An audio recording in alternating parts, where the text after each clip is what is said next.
Dan Bernstein Unfiltered. Unfiltered on 312 Sports. I'm Dan Bernstein. That's Matt Abaticola. This is Dan Bernstein Unfiltered on 312 Sports. Got our Feedback Friday today. We have our top 10 Steelers. I want to note the Bears news that we have to start, and that is all eyes will be on the injury report today. It's possible, forgetting whatever is going on with Aaron Rodgers or Mason Rudolph, the Bears may be down all their linebackers. And last time I checked, that's not great. To be already missing TJ Edwards probably, and now it's Tremaine Edmonds maybe, and Noah Sewell maybe, and just say who's next, it would be DeMarco Jackson, Amen Obagbemiga, and Ruben Hippolyte II. Yep. Would be what they're looking at the linebacker spot, or they could just have a couple backers and maybe use more CJ as a nickel linebacker type, but they're going to have to work around it, and we'll know more later. But it's not great. No, it's not. You don't want all three of your starters to be down already, which is that's even it's two starters. Really, they only list Edwards wasn't going to be back this week anyway. I don't think. So you were going to be down Edwards at least, and now you have the other two guys out, so not looking good. That also hurts on those short passes that Aaron Rodgers can just rifle out, and those quick slants, and that's not good. You don't want guys that haven't had a whole lot of reps out there against Aaron Rodgers if he does play. My biggest concern is Edmonds because of the year he's having. He has been remarkable, and it's not just stuff in the score sheet. He has been able to dissuade lots of passes with his length and his disciplined zone drops and his leaping ability, his overall frame, and I don't want this to be like when you didn't really appreciate Brian Urlacher until Hunter Hillenmeyer came in. Yeah, and we have some audio we'll play later on in Forward Progress about Dennis Allen talking about Tremaine Edmonds, too, in the seasons he's having and the switch in positions and how that's benefited the linebacker. So I think what we should do right away is get into Feedback Friday because of all the work that you do and how conscientious it seems that you, the DBU listener, has been in sending things in as soon as you hear. Obviously, email is probably the best way to do it, although I do want to highlight what I thought was the YouTube comment of the week, and that had to do with Kevin Warren receiving a game ball instead of Nishan Wright and how much that bothered me. And Mr. Kevin Warren, with all that he's been saying about his plans for the stadium, a commenter said, instead of a game ball, someone should have given him a shovel. That's good, yeah. And I loved that comment. That was an absolute laugh out loud for me. That said, Kevin, come on down here. Here you go. Give him a golden shovel. Go put that in the ground somewhere. Okay, thanks a lot. All right. That a way to go, big fella. That's good. So I like that. I like pulling out the one YouTube comment of the week, like the highlighted YouTube comment of the week. Because 2 weeks ago, last week it was the orange jumpsuit on my video parole hearing, and then this week the shovel. It's just perfect, just awesome. And I just making sure. Did you grab the song that I sent you? You sent me a song that was sent in. Yeah. Oh, no, I did not. Okay. I emailed it. Okay. I just wanted to make sure. Did you say in the email, pull this song for the show? I think so. Oh, you did? Here let's see, in sent items. Yeah, it just says 4FF tomorrow, and there's an MP3. All right. Yeah, that doesn't really indicate, hey, pull this so we have the sound. It just, I thought you were saying, hey, in case you want to hear it. Can I play it from this computer? No, I can play it from this one, though. Let me pull it up. Go ahead. All right. Do something else. I'm just making sure because I want to do that. About that. It's all right. I want to do that last because that's the one that I really, really liked. The great thing about Feedback Friday is often we forget stuff because we go through so much and we cover so many topics. Do you remember what you said about the instructions on the home run in pizza? Yeah, because there's instructions say to do a cheese side up. And I saw that email. Whatever, fine, but still. Go ahead. This is from Jeff. That's fair. Jeff says, I'll admit it. "Hello, boys. Love the pod. Nice to hear you two goobers hitting your stride." So, the pizza upside down thing. I can say I've never done that, but I can say I know several people who have. In every case, it was the home run in cheese pizza. Here is why I give those folks a bit of grace. For that pizza specifically, the color and texture of the two sides of the pizza, not super different. If you're in a rush and the kitchen isn't super well lit, I can easily see that happening. I personally have had to double check a couple times. Now, for any other version of a home run in which it's happened, the victim is definitely an idiot and needs to have oven privileges taken away. All right. So when I saw that, I said, fine, fair enough. Because the bottom and the top of the home run in cheese pizza, especially if you get the ultra thin, Okay. it looks pretty much identical. That's what he's saying. It's fine. I get it. I'll let that slide. As I've known people that have put pizzas in ovens while after coming out from or coming home from being out, and they forget the pizza's in the oven until they wake up to an apartment full of smoke and there's a black disc in their stove. Yeah, disc, black disc in their stove in their oven. I get it. So I get it. If you're drunk or you're high, whatever, you might throw it in upside down because they look the same. Fine, fair enough. Point taken and received.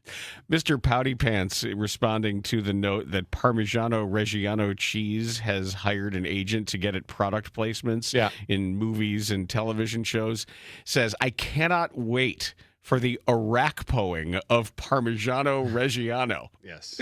Wow, that cheese was delicious. Of course it was. It's Parmigiano Reggiano. Yep. Honey, can you pick us up some Parmigiano Reggiano on your way home from work? This cheese is very good. Hello, cheese. You must be why it's famous cheese Parmesan. Yep. That's going to happen. And hadn't quite thought of it that way, but thank you. And Sean says, "My family and I live in Podunk, Illinois, just a rock skip away from Effingham." And it made me laugh my ass off, Dan, when you mentioned Effingham in the first week of the show. Anyway, my wife's a principal in an elementary school in a town of 800 people, and she was getting ready for bus pickup at the end of the day, and she notices a werewolf, or a guy dressed as a werewolf outside, howling at all the kids that are getting on the bus. Oh, boy. Because she's the principal, she approached the werewolf and said, "Can I help you?" And the werewolf told her it's Halloween. And she told the werewolf, "Halloween isn't for another 2 weeks, and you should go home. It may not have been TJ Watt, but you should always be prepared for an outside werewolf." Got it? That's good. And thank you. This is Marquette Boy. Says, "From the day Pope Bob walked out onto that balcony, I've routinely thought to myself about there being a non-zero chance that the Supreme Pontiff himself was a Bors and Bernstein listener. Did he push out a sorrowful by cracky when learning of the death of Monsignor Robert Bush? When discussing the first book of the Bible, does he interject with, 'and members of Genesis'? Our favorite movies ranked by slices of pie. Is David Hochberg his guy? Or at least his other guy?"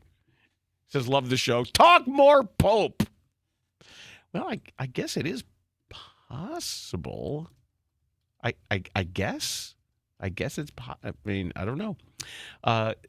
Chris, he said the Bears should cover Caleb in mistletoe to keep those werewolves off him. And thanks, guys. I can't possibly imagine myself ever again now watching a clip of porn without hearing Ed Farmer in my head. Oh, boy. So sorry about that. So thanks for that. Yes, just like that. That's how Farmio likes it. Fireworks about to go off. Hang a star on it. It's the use of the third person that makes it even better. Referring to himself as Farmio. Yes. Yeah, and going back to Pope Bob, I just picturing him doing like a sermon with like Psalm 83. And does he do 83? I would love for it to be the And, case. people are like, what? What happened to him? And this is from Open your Bibles to Psalm 83. 83. This is from Cole in Chattanooga, Tennessee. After the ice cream bar talk and you're navigated into taco night discussions, I had to share this assembling a taco tip. While the hard shells, Maddie, are heating in the oven, take a few flour taco size tortillas. Add shredded cheddar, microwave for 15 to 30 seconds to start melting the cheese to the tortilla. When the hard shells are out of the oven, put them inside the cheesed flour tortillas. Assemble the tacos the rest of the way you prefer. You end up with the crunch you love without the whole taco falling apart. Yeah, no, I get that. Doesn't Taco Bell have something like that? Something they call double stacker. or whatever they call it. Yeah, so there's a hard thing inside of a soft thing. Yes. But it's not really a flour tortilla. It's almost like a pita type thickness. Is it like a No, is that the chalupa? or gordita? I don't know, I've never gotten one. Maybe gordita. It's like a naan kind of thing. Yeah, that's what it looks like. I got tacos last night from Taco Bell. You did. Yeah. There was multiple drivings and practices and things and back and forth, and dinners kind of happened as they happened. And I was driving back home, and I called Natalie, and I'm like, "Hey, I'm going to Taco Bell," and she's like, "For you?" I'm like, "Yep." Unless you're Like, ordering. you want anything? And she's like, "No, I'm good." So yeah, I just got six hard shell Supremes. That's not enough. I know I wanted a little light snack. Yeah, 6 is about right for a snack. Yeah, I think it was good. Yeah, I was out at a dinner meeting and I had fried walleye, and then I figured, that kind of puts me in the mind of something. So I stopped at the Culver's drive-thru on the way home. And Big old concrete mix-in. okay. With, I don't know if you got like a walleye sandwich. Dude, No, I to might wash down have- your walleye dinner. No, I had the walleye dinner, but then I got the big concrete with salted caramel and pecans. So and vanilla. Custard. The Culver's by us, they're the little marquee. They have their flavor of the day, and then if there's a special, and they don't really separate the writing, so it all flows into one big word. So, for example, it'll say lemon ice walleye fish sandwich is back, and so it all blends into one thing. Yeah, So- that sounds right. Like yeah. chocolate dipped strawberry perch sandwich is back. ew. Yeah, they need to separate it a little more. I would advise similarly. Yep.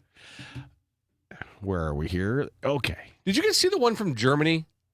Dude that emailed us from I've got Germany? it. Oh, yeah, you do that Yeah, one? you want me to do that one? Oh, yeah, sure. I thought that was cool. He's Yeah, I was regular listener in Germany. Yeah, I was good. It's John in Berlin, if that's the one to which you're referring. Yes. John in Berlin says, I wanted to take a few minutes to write, reflect, and share with you about your short segment this week talking about Pope Leo's message about the cinema. For 14 plus years, my wife and I have been living in Berlin, Germany, creating cultural spaces for people to come together, share in community, and experience artistic expression in the city. We do this all out of our deeply rooted faith in God.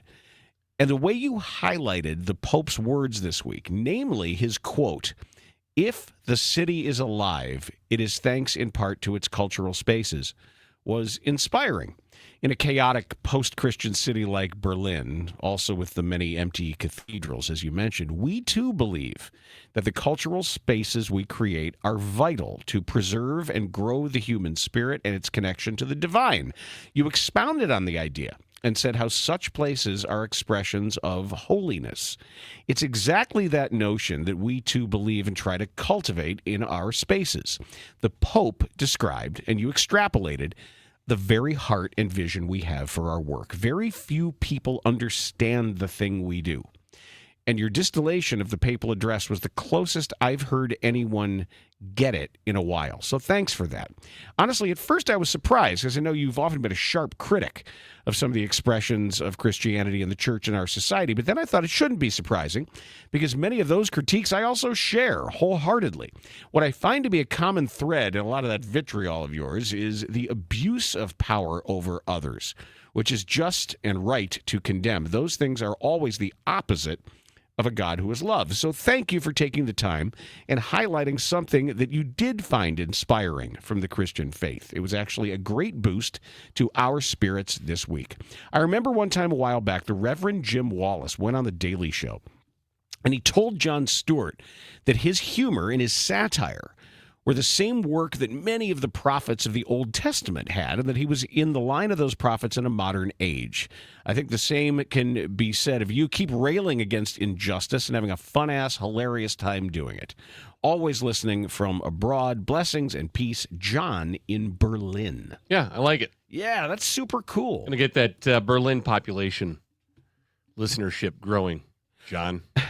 This is Uncle Pete, a note from him. And these emails come into dan@312sports.com, matt@312sports.com. It's probably the easiest way to do it.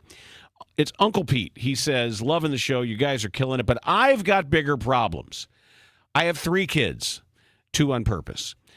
And after I put them to bed, I'll take one of those funny gummies. I'll end up ridiculously high, and then I eat way too much. But when I hear Dan talk about all that crap he eats at night, it makes me feel better about myself.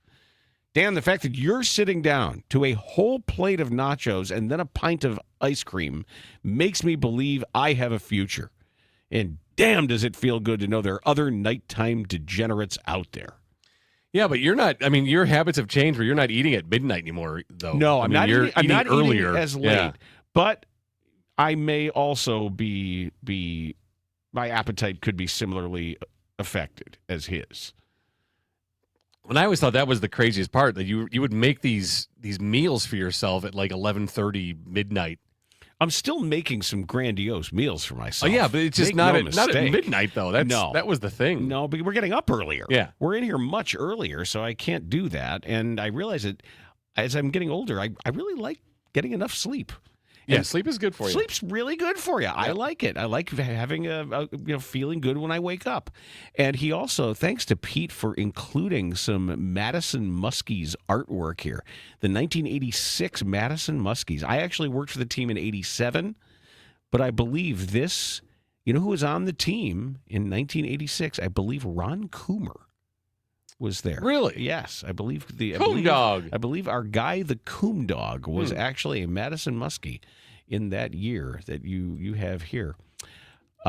Eric says, when we were talking about that diaper store, like the diaper experience, the adult diaper, different, not like actual adult diapers, but a place where adults could go pretend to be babies and wear diapers as part of as a fetish.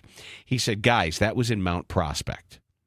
Back when it opened, I had a condo down the street. Obviously, we heard about it like everyone else. So my friends and I walked over there after a few beers on one Friday. They had that place locked up like an armory. You couldn't see in. You couldn't get in. We found a YouTube video the owner did since we wanted to see what was inside. They had legit adult-sized cribs and adult-sized baby toys. Like, if you wanted to be treated like a baby being put down for a nap, you could climb an adult-sized ladder into a crib that was like 6 feet off the ground.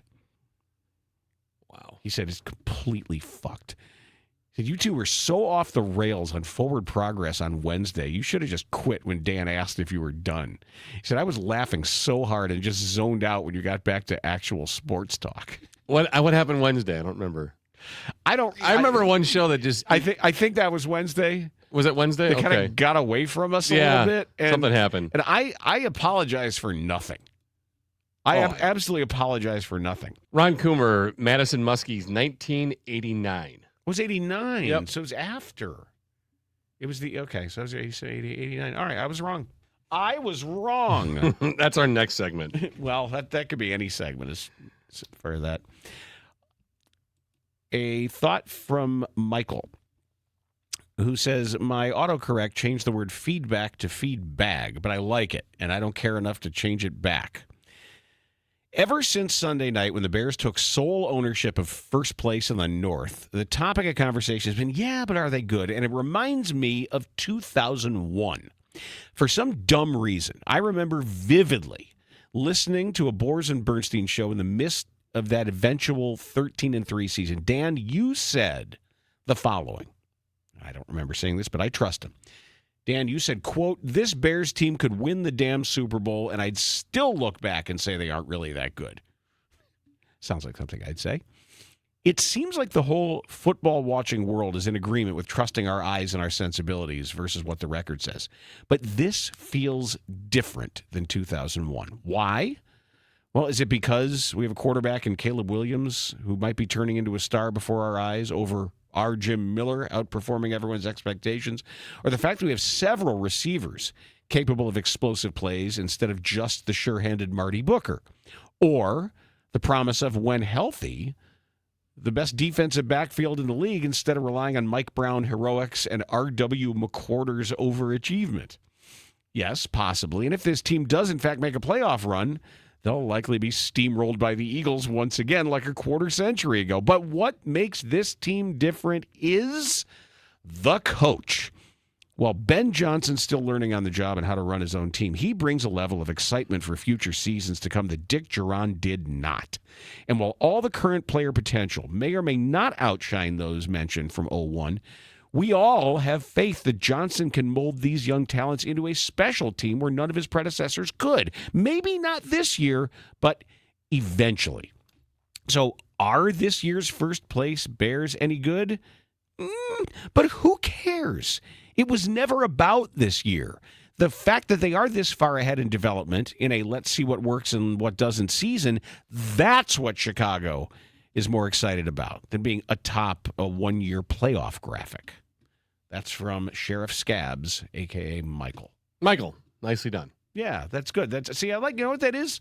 That's thinking something through and then sitting down and writing about it. Mr. Powdy. This is Nate, who says, "I love people thinking about Pope Bob walking around the papal residence, swapping out priceless works of art with Chicago sports memorabilia."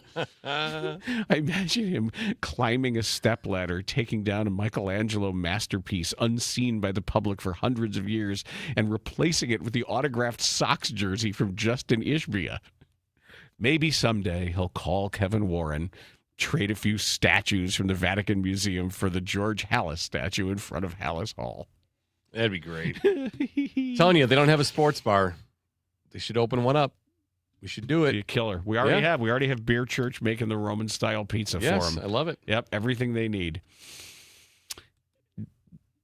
From Lovey Pittsburgh. Oh, these references, man. Guys, longtime listeners since the early 2000s, love the podcasts, love the baseball talk. The Shota discussion had me thinking. I'm looking at the Cubs starting rotation. I don't even know if Shota Imanaga can secure a number 5 spot if they sign a 1 or 2 veteran starting pitcher. If everyone's healthy, how do you fit in Shota? You forgot to mention Boyd when you were going through the rotation. As of now, the Cubs have Horton, Boyd, Steele, Tyone, Shota, Rhea, and Assad. Even if they only sign one good starting pitcher, like Dylan Cease or Michael King in free agency, wouldn't it likely push Shota out of a spot, assuming everyone's healthy and Jed doesn't trade anyone? I feel Jed has and is going to sign a number 3 caliber starting pitcher in free agency to a multi-year deal. The offense is pretty much set. We'll be losing some starters soon. Tyone will be a free agent. Shota will be done after next year. Boyd has a mutual option for 27. Ray is insurance. That leaves the Cubs with Horton and Steele under control after 2026, unless Boyd's mutual options picked up. It would be smart to secure a good starting pitcher for multiple years, since we'll have holes in the rotation after 26, and we don't need to spend on anything else. Steele's hitting free agency in 2028. He's already 30, so we're going to need help soon. I'm not angry Shota's back. I like the insurance, but $22 million for a guy that may or may not be your 5th starter and a guy the Cubs didn't want to start in the playoffs, not my money. I'm not complaining. I just find it funny. He may not have a spot making $22 million a year. Yeah, I get it. Good point. Good email. He's going to have a spot. They wouldn't have signed him for that 1-year, $22 million deal. And if they sign anyone else in free agency and pitching, it's not going to be for a multi-year deal. I just don't think it's going to be. It's going to be a 1-year deal, and it's going to be a veteran guy that they think has still got some gas left in the tank to help in the 2026 season. They're not signing someone beyond 1 year. It's just not going to happen. And that's why the Schroeder thing worked out. And now when Jed looks at it, it's an abundance of starters, and that's a good problem for their pitching to have. That's how they're going to view it. I'll tell you what is going to happen is Russ Armstrong is soon going to send his people to install my windows. I was just talking to somebody yesterday. They are putting the finishing touches on this large custom-made order. Like, they're doing the entire upstairs. So I'm very excited about this, and they're matching the color of the windows that are already in the front, and they want to make sure everything is just right. And then they're going to come out, and I'm going to have these awesome windows from Chicago Window Guys, and you should too. Call Russ, 847-302-9171, and check out his 5-star reviews at chicagowindowguys.com. I mean it. You will not be disappointed in the product or the process, or it's so easy to do, and the windows are so good. It's why I've recommended Russ to coworkers, to neighbors, to anybody who could use this kind of high-quality product.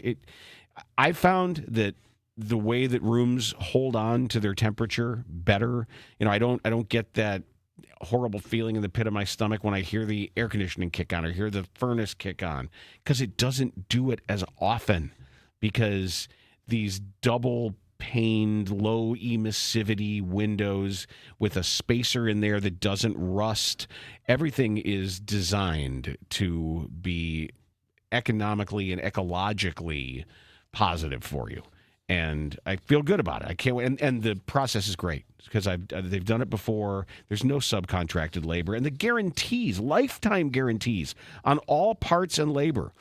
Your kid goes out and breaks a window, Russ will replace the window for free. Call him. Call Russ, and he'll tell you why all these other big window gimmicks about buy one, get one free and 50% off and all that, he'll debunk all that for you and just give you the best deal, and he'll match a price. 847-302-9171. ChicagoWindowGuys.com. Russ Armstrong will not replace your child who can't throw. Are you sure? Yes. Okay. I double-checked. It's the window your place is not your kid. Just wanted to confirm. Robert in Naperville was a big hit a couple weeks ago when he was talking about that was the pie. The Taco Bell Baja Blast. I got to get one this pie. week. So Robert has written once again. He says, Happy Feedback Friday /Friday Feedback. No food review this week. Was thinking of ordering the limited edition Thanksgiving dinner flavored Oreos, but I had an appointment with my gastroenterologist a few days after the whole Baja Blast pie thing, and the guy followed me out to my car. Instead, I want to talk about what Amazon has been airing on Thursday nights. No, not the football product, which has ranged from meh to liquefied dog ass, but rather something about the actual production itself. Normally, I'm loath to give any sort of credit to this publicly traded Lovecraftian horror, but last night I unwittingly christened Amazon's broadcast with a behavior I usually reserve for the most iconic of sports broadcasts.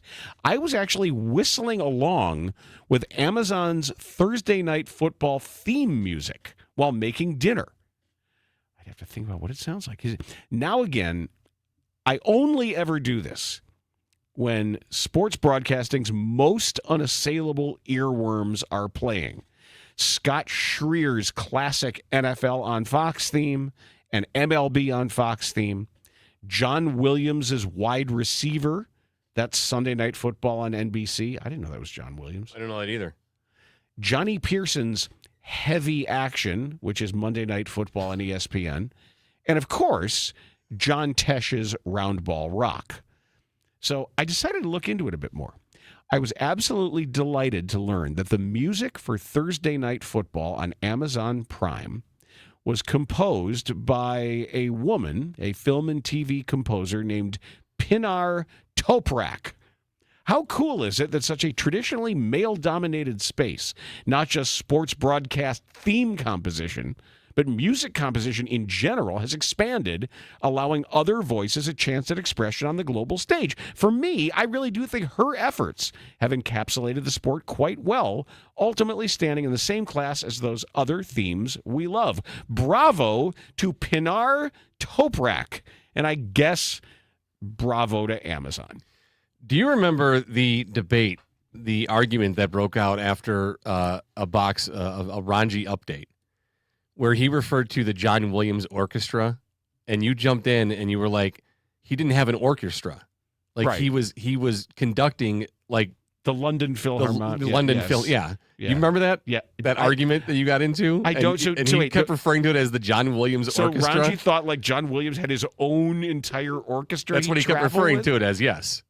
And you were like, it's not. It's like the London Philharmonic. Right. Or, He's a composer conductor. and he conducts with various symphonies and orchestras. Right. And it's not his own. I don't remember that argument, but my I'm God, still yeah. very right. Oh, no, you are. And I just love how he doubled down on it and was not going to give in. It was really good. Ladies and gentlemen, the John Williams Orchestra. No. That's exactly what you did, too. And hey, by the way, did you know that there's a special Oreo Thanksgiving dinner inspired cookies? That's what he said. Did you know that was real? I thought he was making a joke. I always presume the Oreo thing is real. So Oreo is celebrating the holiday with what the brand is calling a limited edition test and learn line of flavors called the Oreo Thanksgiving Dinner Inspired Cookies, which the brand says reimagines classic holiday flavors in every bite. The cookies are covered in fudge, infused with one of 6 Thanksgiving-inspired flavors. Turkey and gravy, sweet potato, cream corn, apple caramel pie, pumpkin pie, and cranberry sauce. The cookies have been available since October 29th, exclusively on Oreo.com, and are packaged in a nostalgic tin for collectors. An Oreo spokesperson told USA Today. So, first of all, okay, the cranberry sauce, fine. Pumpkin pie, fine. Apple caramel pie, fine. Turkey and gravy, I don't want a cookie like that. Sweet potato might be okay. But here's the thing. Do you do creamed corn for Thanksgiving? No. See, I never thought creamed corn is maybe that was just me and you. Like, is creamed corn part of everyone's Thanksgiving dinner? The only time I've ever had or have creamed corn is Canadian fishing trip shore lunch. And creamed corn is part of it? Yep. I don't know why it became sort of shore lunch tradition when they put the cans in the hot water to heat them up. And then there's usually like a Chef Boyardee spaghetti, creamed corn, and baked beans. They'll throw 3 cans in there just to have something so other you than eat out of the can? fried walleye. Yeah. Huh. Yeah, I never see it. Now, do you do regular corn? Like corn off the cob? My mom makes corn pudding. Okay. Which is incredible. Okay, so like a casserole type thing. Yes. Okay. Yes, soft casserole. All right, and sliced in so- chunks. Yeah. Yeah, and there's like the Jiffy Lube cornbread. Jiffy Lube. The Jiffy Lube cornbread. That's a new one. Did you really just say that? I did. I said Jiffy Lube cornbread. Yeah, Jiffy it's my favorite brand. one. Yeah, no, I go to Jiffy Lube. I go to Jiffy Lube to get my cornbread. It sounds like an old Delta blues musician. Like, who's playing at the juke joint tonight? I heard Jiffy Lube cornbread's back in town. And he brought the whole gang. So I'm doing shopping Monday night. So we're going to go to Mariano's. And then I got to hit the Jiffy Lube to get my cornbread. We've done the multi-point inspection of your car. This is what your air filter looks like. And this is some piping hot cornbread. It's really good. Well, thank you. Don't knock it till you try it, man. Jiffy Lube, they can do oil changes and cornbread like no other. That'd be great. If talk about a brand like a co-branding opportunity, Jiffy Lube and Jiffy corn. Why not? So, have you ever seen the recipe? It's like Jiffy, the cornbread mix, and you put in like a can of corn, a can of cream corn. Mm-hmm. Okay, so I'll do that. And a jalapeno. Family likes that. And then I do regular corn off the cob.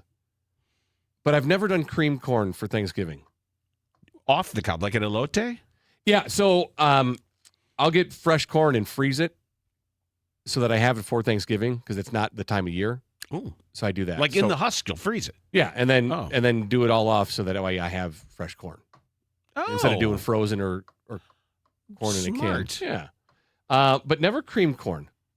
Like cream, unless maybe it's like an older because we're old, an older person's thing. Maybe the people that do like green bean casserole will also do a creamed corn. I don't. And then it's called creamed corn, right? Yes. Not cream corn. Creamed. Creamed. No. Creamed? Creamed. Creamed corn. Yes. You want to hit Jiffy Lube after with me? Get some cornbread. Get a little cornbread. I do like the butter on it. little jazz player though. That's great. Blues. Delta Blues. Jiffy Lube cornbread. Just sits on a folding chair. Good. Sits there, plays the dobro. Dobro. It sounds like something Dr. Stephen Brule would play. No, it's the resonator, the metal resonator. It's not called the dobro. No, dobro. Dobro. It's not a do. It is. It's called a dobro. It's the. Are you thinking of the oboe? No, I'm not. It's a. I think It's you're a making metal, up instruments now. It's a resonator guitar. Did you ever see Sinners? Yes. That's a dobro. You mean the guitar? Yes. Okay, it's called a guitar. Well, it's a special kind of guitar that's got a metal resonator. Have you seen Sinners yet? It's good. Yeah, Recommend it. like it's the same. I've probably seen it more times than you've seen Maverick. No, that's not true. No, that is not possible. all right. This is. All right, sorry about that. We got a couple left Lube. here. Couple. That's fucking great. Come on, go in the second door. No, it's like Go to the second Are you door. here for an oil change or cornbread? No, I'm here for cornbread. All right, second bay. Let's drive on through. The guy's underneath and hand reaches up, piping hot cornbread. Have you ever been to a liquor store that used to be like a Jiffy Lube and it's a drive-through liquor store? They have in the South. That's where I've seen them on vacations. No, it sounds like Uncle Nick's out in Rockford for late night gyros. But I just got an idea now, like a pop-up, like Thanksgiving dinner drive-through. So it goes right through, get your oil changed, get a full Thanksgiving dinner. Jiffy Lube cornbread. I don't know how that came out. So awesome.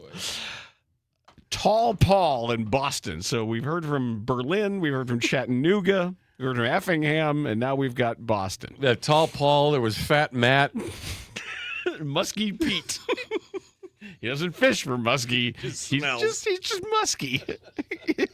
He's just Pete, just a little.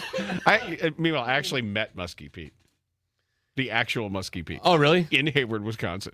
Did you? Yeah. Was he with? Was it Pitching Wedge Tom or what was?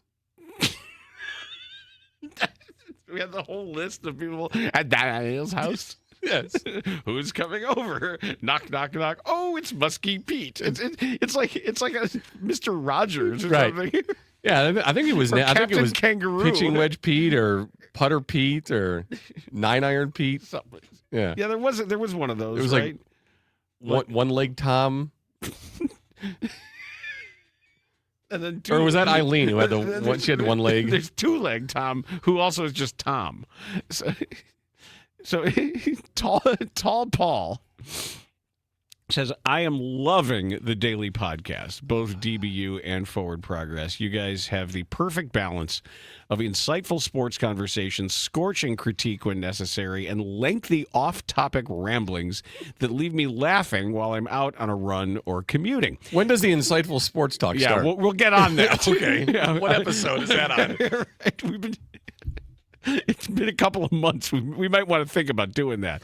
He says, living in Boston, the podcasts give me a bit of connection to a city I still would consider home, even if I haven't lived there in quite some time. On to my topic at hand, commercials, and specifically the onslaught of holiday commercials during sports broadcasts.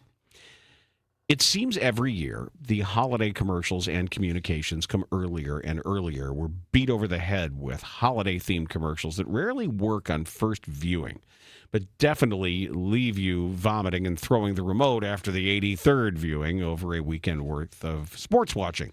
Dan, you have highlighted the Amazon commercial with the butt cushions for the old ladies sledding. And yes, that one has me running for the mute button. But this year, I want to highlight the absurdity of 3 completely separate commercials making the same joke about buffalo wings.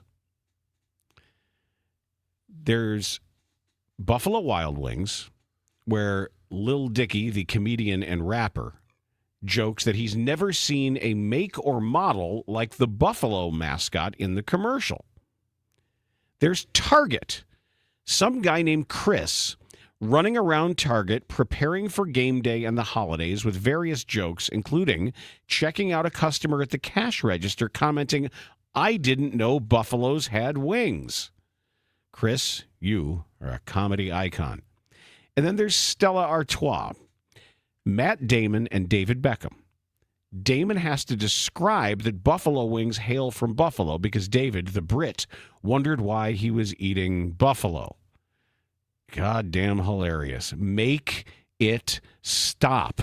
Not only are these not funny, they'll never end, and they're all making the same incredibly lame joke.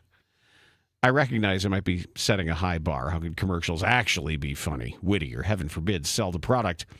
But happy holidays. But more, I wanted to say, happy, terrible commercial season beating you over the head over and over and over again for the next 8 weeks. Love the show. Love you, suit. Good stuff. Yeah, I don't watch commercials, so.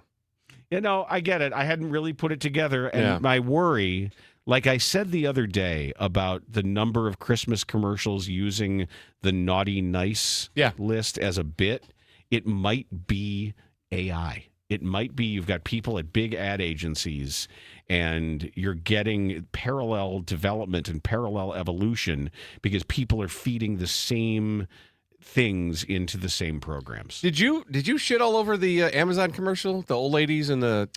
At one point, I think I did. On this show? Not recently. I was just saying, I don't remember hearing that. No. I like that commercial. It's all right. I think it's sweet. But okay, my quibble. Yeah. It's one and done. Oh, because they're not going back up the hill. Right. No, 100%.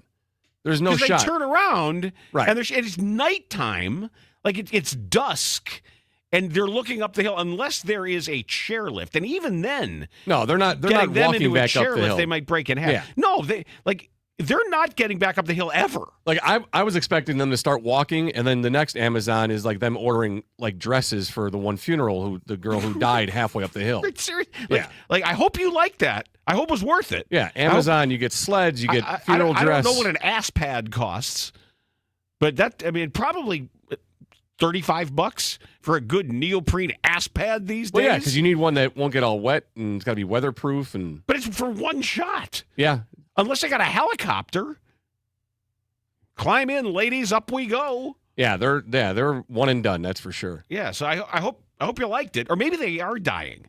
Like there's a real sort of dark version where they all have like a week to live. Or they've got a mutual death pact or something where they all go off and drive off a bridge. So they go sledding one last time and then it's group suicide? Yes. No, that's not good. We don't want that. I like that commercial. It's okay. Sweet. It's sweet, but definitely one and done. And we're going to close with this. This is what I had you load up. Oh yeah, got it right here. Yeah, you've heard this already? Yeah. So it's okay. It's great. We're safe? Yeah, we're safe. Well, I mean, we don't have to be safe anymore. Well, I know. As far as getting sued or anything. No, I meant as far as like playing it and there's like some virus that, disrupts and destroys the whole Hubbard system. So we're good? I'm not speaking English. Okay. Like, he played it. This says, your recent talk about closing the book on Aaron Rodgers made me recall you joking about good, better, best being like a nursery rhyme. Oh, yeah. So considering some of the stuff this week, I thought you might enjoy this AI-generated performance. Let's hope the Bears sing this to Aaron on Sunday as a mule cart wheels him away to his favorite sensory deprivation tank.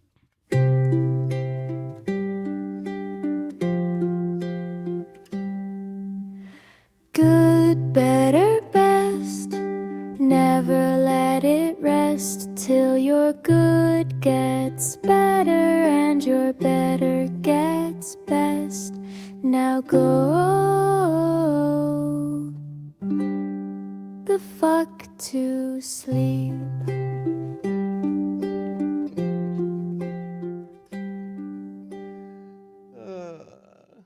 Thank you. I was hoping it was going to go that direction. I really was. I was like, that would be ideal if it ended with a shut the fuck up or go the fuck to sleep. Yep. There we go. There Beautiful. it is. Nicely done. Well done, Ryan in Seattle, to That's close very good. out yet another edition of Friday Feedback or Feedback Friday. Whatever you prefer. Whichever one you. I just write FF up there, and it can be whichever one you want.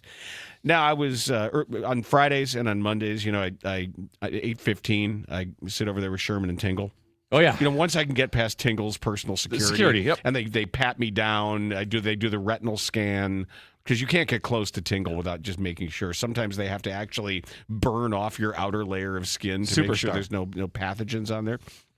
And they were really tired because they had a Thirsty Thursday, and I think they really enjoyed it. Oh, really? Yeah. Oh, yeah. Tingle was hurting today. So I kept thinking, this guy needs the perk shake. That's what he needs. He needs to go to Protein Bar and Kitchen, and he needs the perk. Because instead of spending more money on something that is essentially just a giant breakfast dessert, the perk at Protein Bar and Kitchen has cocoa malt, espresso whey protein, chocolate whey protein, and almond milk, 24 grams of protein. So you get your caffeine, you get your protein, and you don't get all of that sugar. So you can feel better about it and feel like you've got a little bit more energy. And that's what's really cool about PBK, Protein Bar and Kitchen, because when you are craving something and you want something that you can feel good about that's going to make you feel good, that's where you can go, whether it is lunch, whether it's dinner, whether it's before or after a workout. And what's even better is now you can get 50% off with the app and with the code DBU50, DBU50, for 50% off on your next visit. And you say, where am I going to go? Well, any of them. Protein Bar and Kitchen is all over the Chicagoland area, 15 locations. There's one in Northbrook. There's one in Oak Brook. There's plenty downtown. There's definitely going to be one near you. And you can also now get a creatine boost, if you like, in shakes and smoothies and acai bowls because they've partnered with Arrival Creatine. And it's not what it used to be about like getting huge and adding all of this mass. It's an elevator of energy. It's a recovery aid, promotes mental clarity, and you can just add the creatine boost in whatever you're getting. Also, if you need to be gluten-free or you are picking up for somebody who is, they're testing out gluten-free crispy chicken right now at 10 West Lake Street. So that's for the Buffalo Bowl, the Caesar wrap, and the Cobb salad. PBK, DBU50 in the app. Yeah, and that Lake Street location, there's construction for the L going on, but they're open. Yep. So get on in there.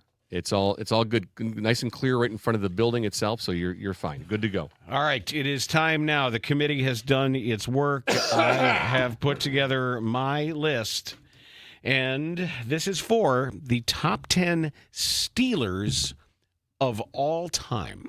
The committee, when they were after this all week, late hours, and it was a really, really broad approach to the top 10 Steelers of all time.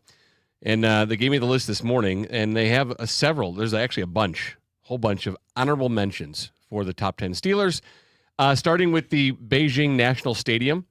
It's the largest steel structure in the world, over 42,000 tons of steel to construct it. Okay. The film 2011 starring Hugh Jackman called Real Steel.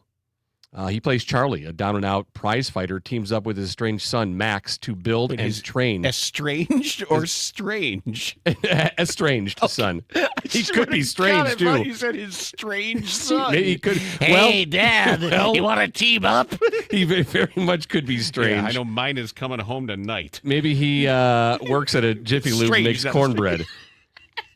And what they do, Dan, you know Real Steel? You familiar with this movie? I'm not. So they they like build like fighting robots. They're like robots that box and fight. And so it's his Box. last chance at redemption there, Hugh Jackman. So it gets that's a very lame last chance at redemption. It is, but it's a really redeemed from what? If that's your redemption from his own personal boxing career that failed. He never was able to win the big title. Oh, but now he's going to be redeemed by creating a robot with his strange son Max. With his strange son, but his ability to put his boxer's mind into the robot and fight. Yes.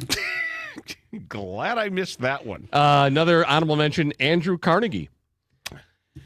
Big Scottish-American industrialist. He became the richest man in the world, building the American steel. He became Mitch. The American steel industry in the late 19th century. So he gets a nod. Well, he gets more than a nod from me. He's on the list. Number 3. Oh, wow. It's Andrew Carnegie. Doesn't matter. Yes, it does. No. The guy led the expansion of the steel industry. Yeah, he gets a mention. A mention? Yes. There's others more worthy. Moving on, Bonnie Elizabeth Parker and Clyde Chestnut Barrow. Do you know them as Bonnie and Clyde? Yep. Yeah. So they ran around the Midwest. They were killing people and robbing banks and kidnapping stuff and things. Also added to our team, Robin Banks. 1932 to 34, so they get a nod. The 1968 film. Whoa. What does that have to do with steel? Oh, stealing. Okay, okay. They were robbers. Robbing. Well-known robbers. Oh, okay. Yeah. See? Right. You didn't approach that at all in your list? I had one, but I kind of fudged it a little more than that. The Thomas Crown Affair, 1968 film starring Steve McQueen and Faye Dunaway, gets a mention. Again, Wasn't it remade with Pierce Brosnan? it sure was. And Pierce Brosnan and Redhead. And Margaret. Nope, not Anne Margaret. Look it up. Pierce Who is it? Brosnan, Crown Affair. It was Carrot Top. Yes, it was. His love interest was Carrot Top. Renee Russo? Yes, that is correct. And Faye Dunaway was in the remake.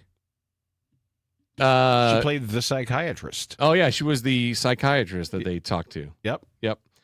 All right, moving on. John Herbert Dillinger gets a mention. American gangster during the Great Depression. Mm-hmm. He is known for, or accused of, I should say, robbing 24 banks and 4 police stations. So he gets a mention. Okay. And also the story about him having a massive wang apparently is not true. Apparently people saw. That's too bad. The people who saw his body at the morgue said that it was tented. The sheet was like popped up, but everyone was saying that it was his arm that was tenting the sheet. What was his arm doing between his thighs? Well, it was I don't know. I'm just saying. Everybody thought that was the Is that the arm that held the Tommy gun? About Dillinger. Yeah, because you get more exercise. Well, no, you take people's legs out a little easier because you're lower. Oh. I don't know. Ocean's 11, the 1960 film. That was the Rat Pack at Sinatra and Sammy Davis Jr. Also starred Angie Dickinson. So you know the original. Mm-hmm. You've seen it? No, I've never seen it. Yeah, so it's Danny Ocean, who is Frank Sinatra, and he gets all his World War II buddies, and they rob 5 casinos in Vegas in the same night. Yeah, the remake's a little more famous. Yeah, that's with George Clooney and Brad Pitt. Yeah, and the scene where Julia Roberts comes down the stairs walking like Ditka. After wine, or you mean just like in general? It's weird. Don't you remember where he's like, "This is the best part of my day," and Julia Roberts in a dread descends the staircase, but she looks. I remember the scene. She's walking like Koch. It's weird. It's like she maybe her heels run backwards. She does not have a glamorous walk at all. She's not that is not a runway trained walk, and she's kind of like looking like a runaway train walk. No, what's a runaway train walk? Funny that you said that. Do you know who starred in Runaway Train? Her brother. Oh, I know. No, don't tell Roberts. me. Billy Crystal. No, and a little old woman from Goonies. No, that's Throw Mama from the Train. Okay, that's not Runaway Train. Denzel Washington with Runaway Train and Chris Pine, I think. They were on Runaway Train, weren't they? John Voight. Oh, and Eric Roberts and Rebecca De Mornay, I believe, also in Runaway Train. Eric Roberts is Julia Roberts' brother? Yes. Oh, didn't know that. Moving on, another honorable mention: Vincenzo Perugia. You know him? I don't. He was an Italian decorator, best known for stealing the Mona Lisa from the Louvre. He had worked there briefly as a glazer, and then on August 21st, 1911, he stole the Mona Lisa. Okay. So he gets That's a pretty big crime. Yeah, it is. What are you doing today? I'm stealing Mona Lisa. All right, good luck to you. What time are you going to be home? All right, last mention is dinner's at 6. The steel drum. The instrument, the steel drum. Yeah. It makes great music, so it gets an honorable mention. All right, number 10. Number 10 on the list here, Dan. See if you know this. Whoa, that was all honorable mentions, yeah. Honorable mentions. Number 10, Mohawk Skywalkers. You know them? No. Really? It's a nickname for Mohawk ironworkers and other construction workers who help construct buildings and bridges in America, Canadian cities, including New York, Chicago, Philadelphia, San Francisco, Detroit, Toronto, Vancouver, Montreal. They contributed to the construction of iconic structures across North America, including the Empire State Building, the Chrysler Building, Sears Tower, the CN Tower, the Brooklyn Bridge, the Golden Gate Bridge, the San Francisco Bay Bridge, and the George Washington Bridge, the United Nations Building, and the Twin Towers. So they had the ability to walk along the beams without any safety harnesses or anything. So pretty cool. And then all those buildings. But they also had the ability to fall down and die. Well, they had the ability. They just didn't do that. Are you sure? Yeah. Or do we just not talk about those? No, that's why they're recognized as great iron workers. So they get a nod at number 10. Well, the ones that didn't fall were the great ones.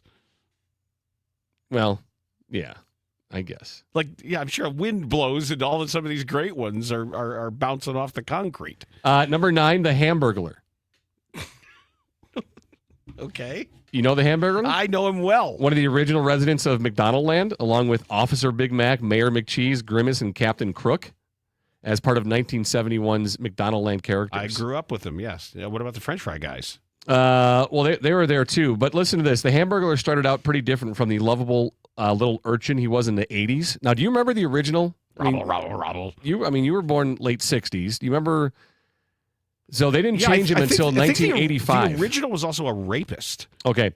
So, in fact, the earliest version of him was less child-friendly and more call the cops, he's not supposed to be near a school kind of look. Less child-friendly. That's another way of saying he was a terrifying old man with long, stringy gray hair, a black mask, and weird rat-like teeth.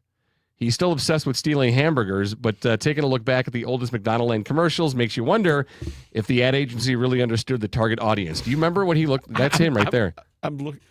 Ooh. Yeah. No, I don't. You don't remember that? I must have been too young. Well, that was until 85 when he got that makeover. Really? Yeah. Ooh, no. Isn't that gross? I'll post a picture of that when we're done. Yeah, that's. Well, you know what? I guess I do kind of remember that, but it didn't imprint, I don't think. Yeah, we'll get it up. Number 8, Danielle Steele. You know her? She's an author. American writer, best known for romance novels. She's the best-selling living author. And more than Stephen King? And the 4th best-selling fiction author of all time. It's good work if you can get it. Over 800 million copies sold. It's like my book, My Year with Mike Quaddy. We're at just over 7 million. Mike Quaddy. Yeah. Mike Quaddy. She's written over 210 books, Dan, so she gets a nod at number 8. Number 7, the 1989 American comedy drama called Steel Magnolias. That's my number 8. So that is a unanimous number 8, Steel Magnolias. So it starred Sally Field, Dolly Parton, Shirley MacLaine, Daryl Hannah, Olympia Dukakis, Julia Roberts. Also had featured Tom Skerritt, Dylan McDermott, Kevin J. O'Connor, Sam Shepard. This is actually the launching point for Julia Roberts. She won the Golden Globe and an Oscar nomination for Steel Magnolias. All right, number 6, the Steel Curtain. Steel Curtain was the nickname for the defensive line of the Pittsburgh Steelers throughout the 70s. Not the Iron Curtain. Not the Iron Curtain. Overall, though, the 1976 defense, Dan, allowed only 9.9 points per game on average throughout their season. Their final 9 regular season games, they allowed just 28 points. They allowed only 4 opponents to live. Yeah, they killed 7 people. Number 5 on the top 10 Steelers, the Isabella Gardner Museum robbery. You ever heard about this? No. In the early hours of March 18th, 1990, 13 works of art were stolen from the Isabella Stewart Gardner Museum in Boston. Security guards admitted 2 men posing as police officers responding to a disturbance call, and the thieves bound the guards, looted the museum over the next hour. The case is still unsolved. No arrests have ever been made. No works have been recovered.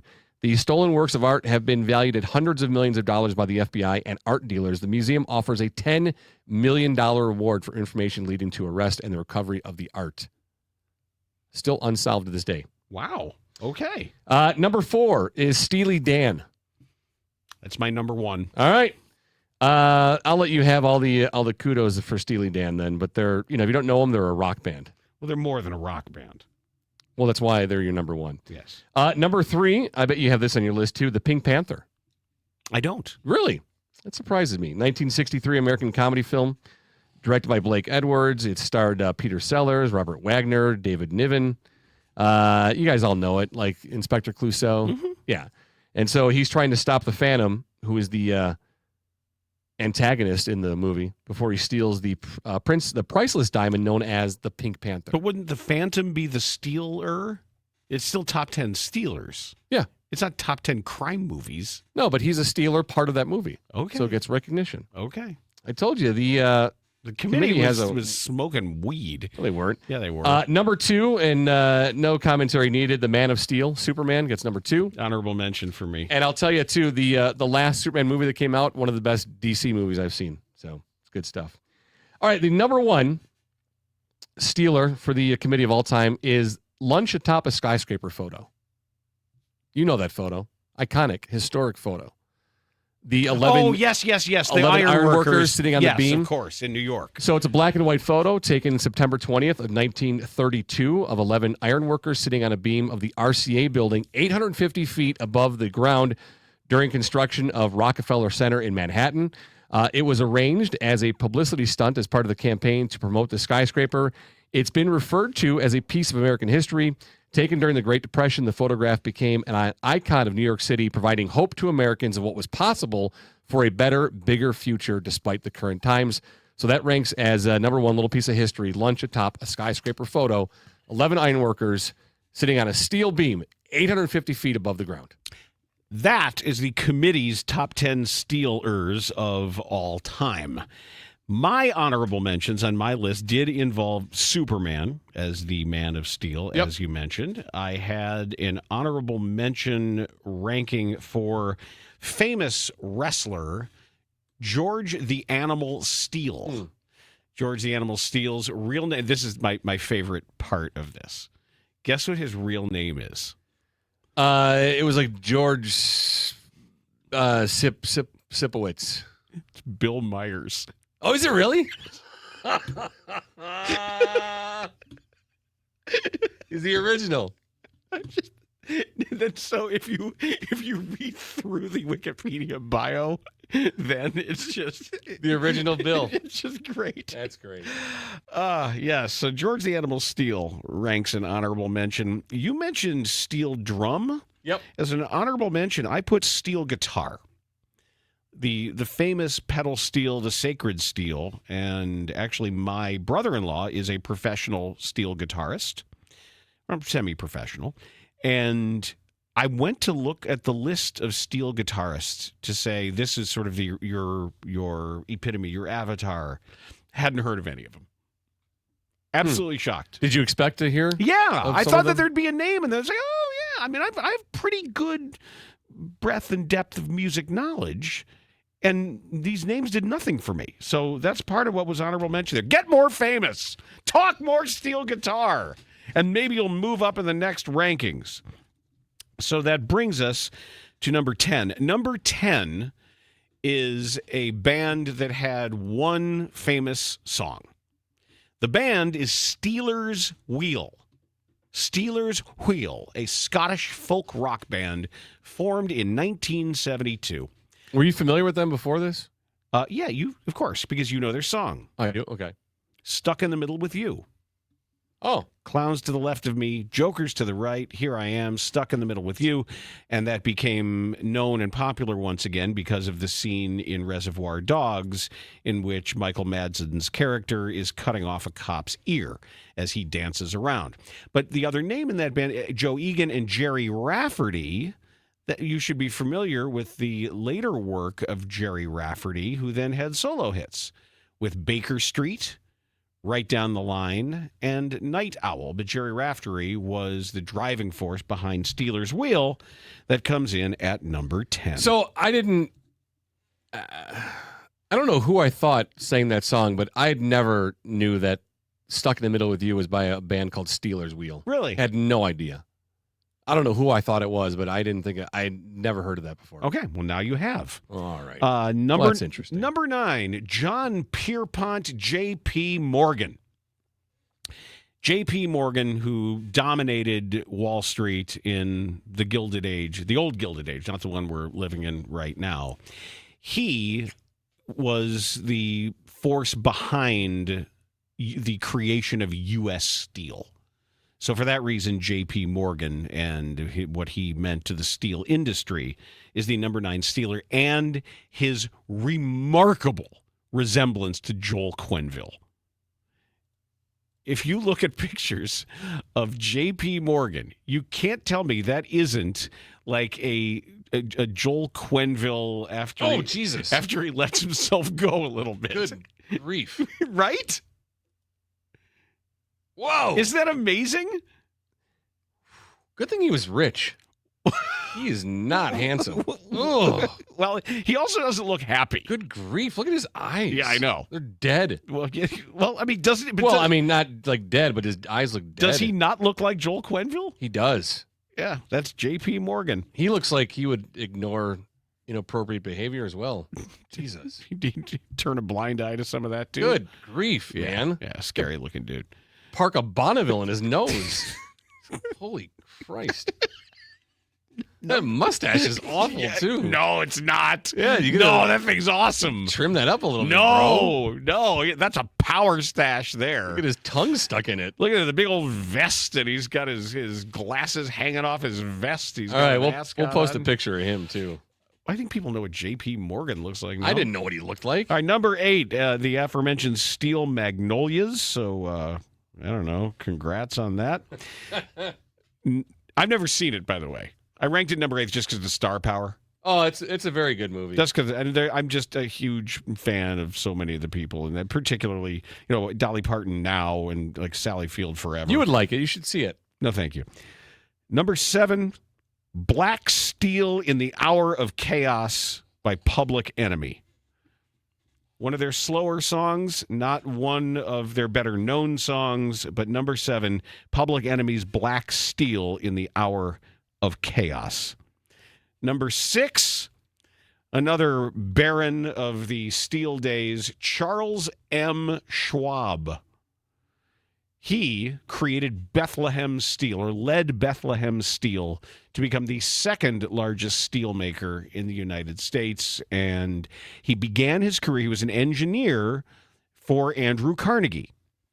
He was a stake driver and an engineer working... Like he killed vampires? And then he became president Stake driver? of the Carnegie Steel Company. He helped negotiate the secret sale of Carnegie Steel to a group of New York City financiers led by J.P. Morgan. Doesn't he do money now?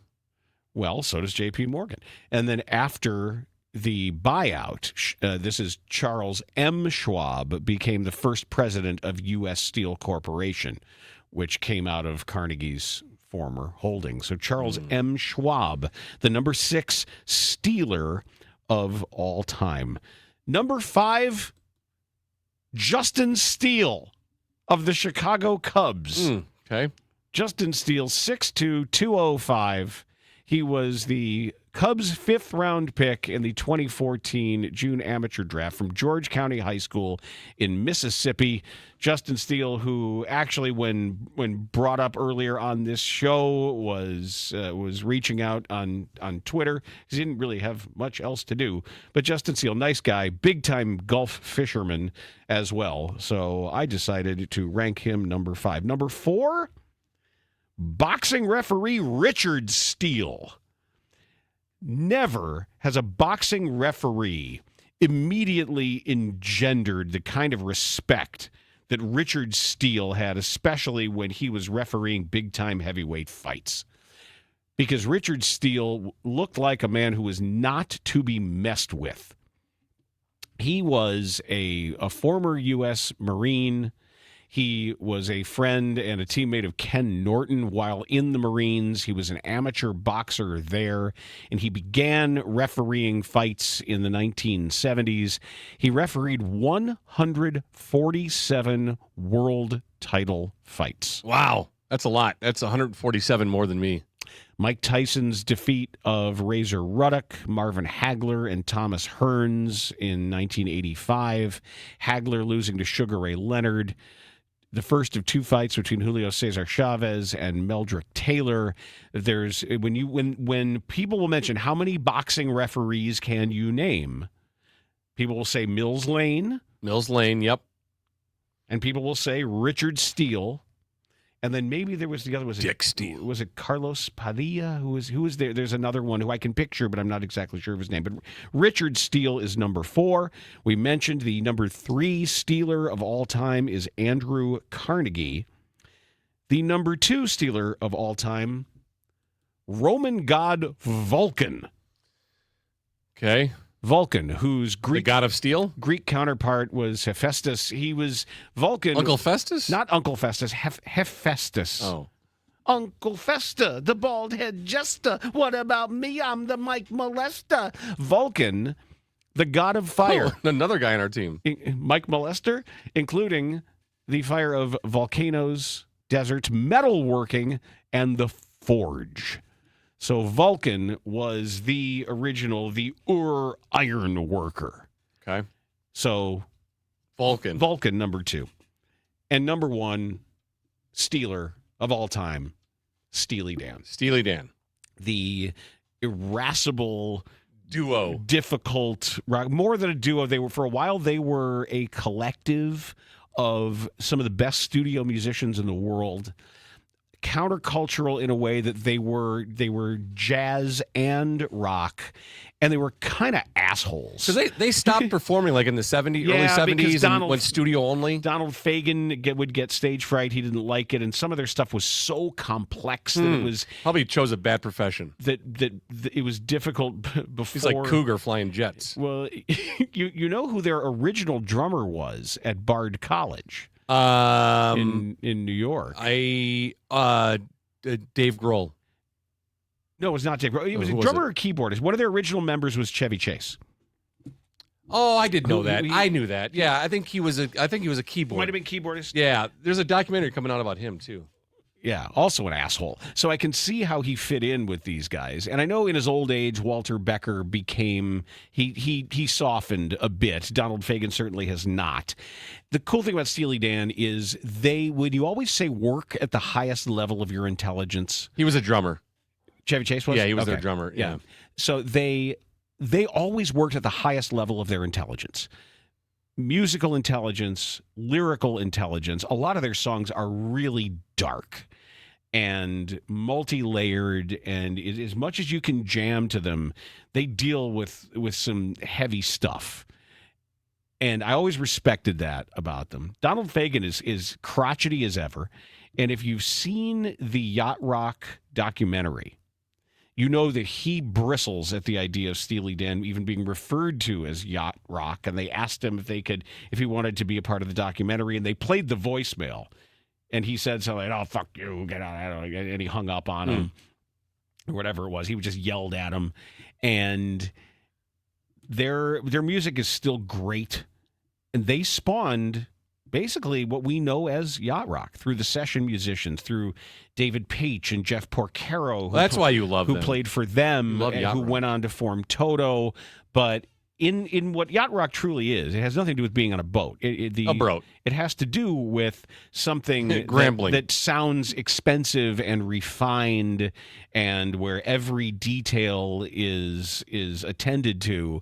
And that's what Steely Dan was, and what their music has been. Just exquisitely turned pop, jazz, rock, fusion, whatever you want to call it. It holds up to this day. And a lot of their stuff is still absolutely jams. And if you are curious about the name Steely Dan, Donald Fagen and Walter Becker named the band after a steam-powered dildo mentioned in the William S. Burroughs novel Naked Lunch. So the stories, the urban myths, everything you want. It is true that the name Steely Dan comes from a steam-powered dildo. They sold over 40 million albums, inducted into the Rock and Roll Hall of Fame in 2001. They've won 3 Grammys along the way. And Chevy Chase played drums in college for a band called the Leather Canary. Mm-hmm. He referred to the band as a bad jazz band. After leaving, 2 band members and classmates went on to be successful as the band Steely Dan. There you have it. So there you go. I hope you learned a lot today from your top 10 Steelers. There they are. Who was the first big-time riverboat gambler? Who cares? Probably some hunk who said, "Want to bet?" I can't get enough of it. That does it for Dan Bernstein Unfiltered.